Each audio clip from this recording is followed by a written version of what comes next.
Alrighty, well hello everyone, and how are you guys doing? Tireless God here with another Tireless Talk. So anyway guys, RuneScape released a bonus behind the scenes video this past week, and it was related to the future of RuneScape in regards to the game itself, and how we are going to be moving into, drumroll please, RuneScape 3, that's right. RuneScape 3 is going to be coming out sometime this summer, and I am excited, is going to be so much fun. They are moving from a Java-based platform, a Java-based platform, into a HTML5 and WebGL platform, and that is going to open up so much more as far as ways that we can experience the game and things that can be implemented. One of the biggest things I'm looking forward to, as they mentioned in the video, is the game is going to run faster and the graphics are going to be oh so more beautiful. And because of those better graphics, we are going to have better draw distance. Like right now, I'm running on a fairly high, quality and everything. I could probably go up like a little bit more, but this is pretty maxed out for the most part. I'm about like 90% using the most of the graphics, and as you can see, there's still fog. There's all that fog in the background. You can't really like see anything past that. Well, with this HTML5, basically that fog is going to be non-existent. The draw distance is going to go on and on, so it's literally going to give you a more feeling that you're actually going to be in the game and you're experiencing it. Because in real life, unless there is actual physical fog in your area because it's like humid or whatever, you can see off into the distance. There's not like draw distance in real life, like, oh yeah, I can't see that far, it just stops. Like that doesn't happen in real life.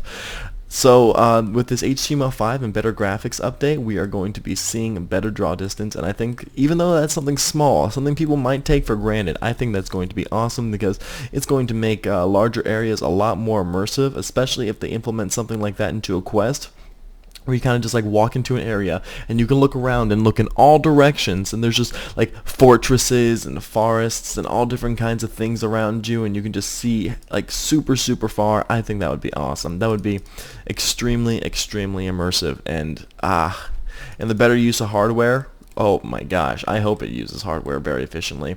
I mean, my computer runs it already pretty dang well already, but if I could run it even better, more smoother, I could probably like put on max graphics and everything. My computer, the hardware is like 2 years old, and I know 2 years old doesn't seem like much, but things advance, and I could probably boost my computer up a little bit more. So I'm looking forward to being able to play on the complete max settings possible if it makes use of the hardware a lot better. So excited.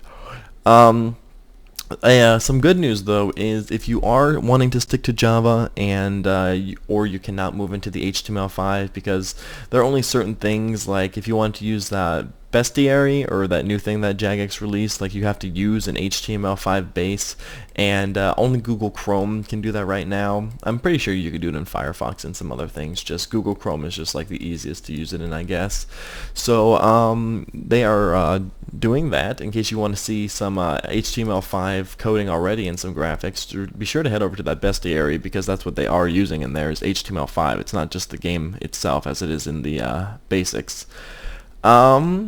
New thing is they also said that the camera is going to be more flexible, and you can pull parts of the interface as you see appropriate.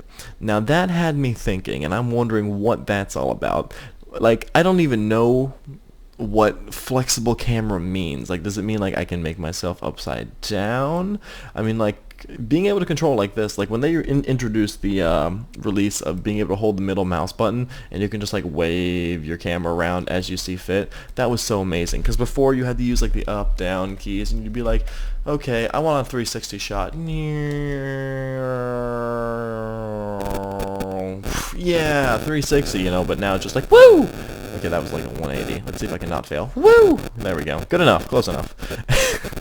Anyway, guys, so I don't know what it means by flexible camera. Maybe it's in regards to cameras that you use for filming, like the orb, or I don't know. Maybe you can be closer to your character, get more of a first-person experience. Like, I know you can already do that if you go to your settings and you... oh gosh, I just ruined the game. I just broke everything. Oh gosh. Alright, so I actually did break everything because my client crashed when I decided to hit that auto setup. But like I was saying, if you go into your settings and you go into custom, you can change your camera zoom like this, you know, so you can be like a lot closer to your character than you ever could before. So it's basically like a first-person perspective in a way.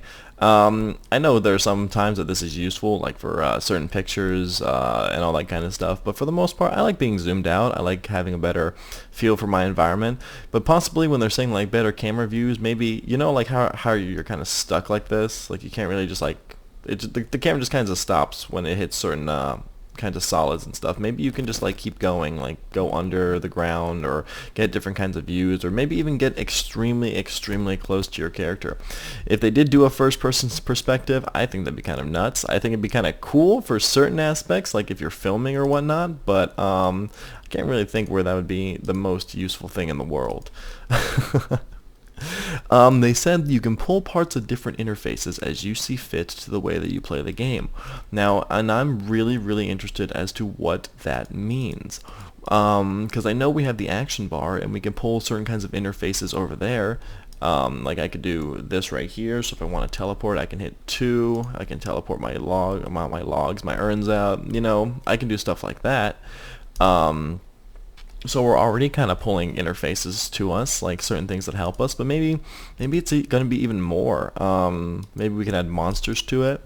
I know we already have the actions for combat on there. I mean, I am extremely interested as to what that means by pulling different interfaces down. Maybe they're going to expand this. Like instead of just being how many are here? 1, 2, 3, 4, 5, 6, 7, 8, 9, 10, 11, 12. Instead of having 12 buttons, maybe we have more. Like if you're playing on full screen, like I can take this right here and I can pull an extra one off to the side, and I can add some more keys in case I need to use them. I don't know what that means exactly, so I'm extremely interested as to what it means by pulling more interfaces into the game, because I don't know what interfaces are extremely useful unless I'm just having a completely brain dead moment as to like interfaces that are extremely useful into the game. I don't know, because there's not much you need to do. You guys can leave a comment below if I'm completely forgetting interfaces that are extremely useful to the game. And if I am, I feel really bad. They also mentioned that there are going to be new sound upgrades because they're using different kinds of hardware, HTML5 and everything. They're going to basically upgrade, I wouldn't say all of the songs, because that'd be a lot. There are a lot of songs in this game. Like, wow.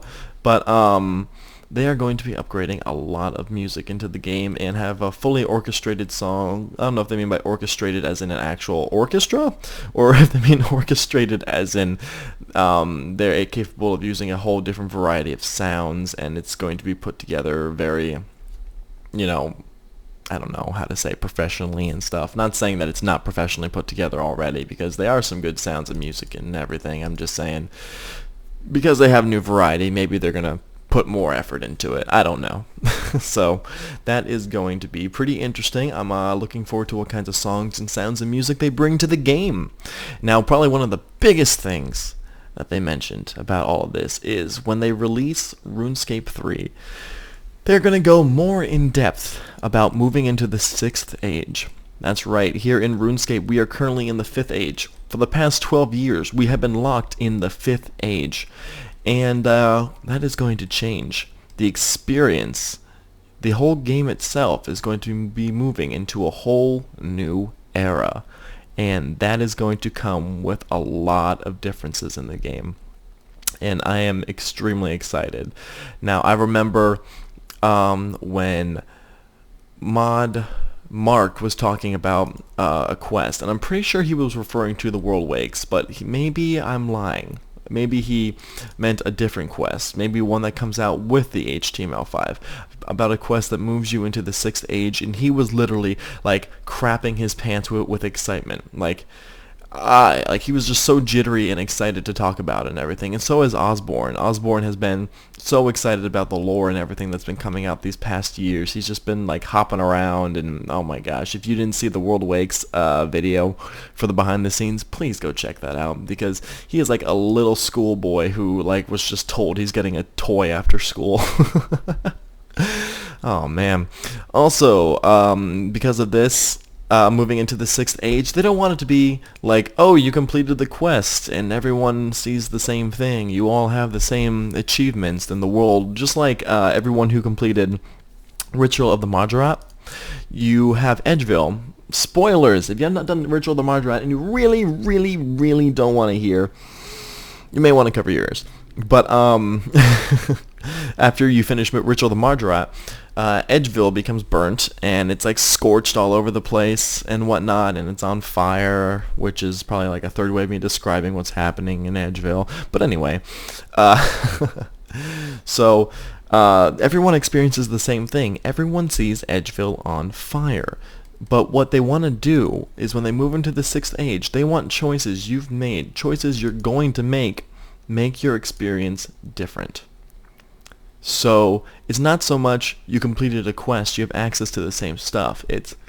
They want to make it so immersive that the decisions you make really feel like that they've affected the future. And I think the very first one is your choice in The World Wakes for how you deal with Gothics. Because it was told, spoiler alert, yet again, in The World Wakes, they ask you, like, do you want to wake Gothics? Do you want to kill Gothics? I think it was kill Gothics. Do you want to save Gothics?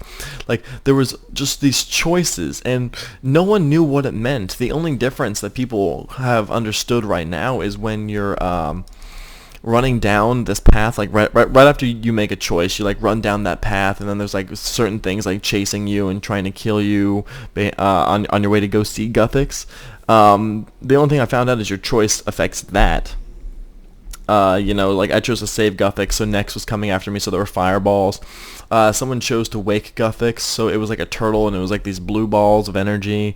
So it changed depending on what you're doing, but I think the most significant change is going to be those few things where you chose your decision on how to treat Gothics, and also at the end of the World Wakes when you decided to say what you're going to use the powers for. Are you going to restore balance? Do you want to become a god yourself, or do you want to cause destruction? Whatever those options were, I think those are going to be introduced into the future of RuneScape as well.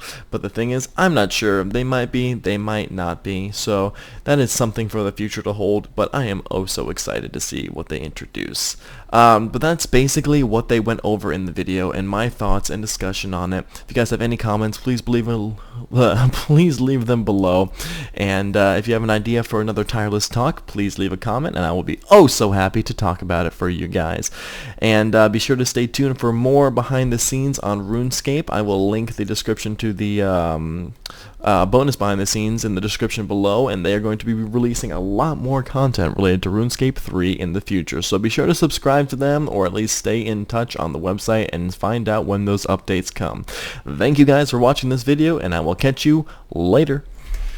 Also guys, in case you didn't notice, this video had a sexy thumbnail. That's right, it's not just going to be little images of the screen anymore for the most part, maybe every here and there, but these thumbnails are going to be provided to you by this guy right here, FilNando. He is generous enough and contacted me the other day and was like, I like your videos, but you know what, you like some thumbnails, and I would love to do that for you. And I was like, oh, if you want to, and he's really open to doing it, and I really appreciate the fact that he's giving up some time just to make some little thumbnails for me, make my videos look a little bit more legit. So it's not just like, who's this noob on here? But yeah, so thank you to FilNando. He's going to be doing some thumbnails on occasion for me. His previous name was Jesus Swag, and I don't know why you would change that, because Jesus had the most swag of all time. I mean, look at all of his followers. Do you think that was because of his preachings and God and his spirituality? No, Jesus had some swag. Oh my gosh, I hate that word so much. Anyway guys, I just want to say a big thank you to FilNando.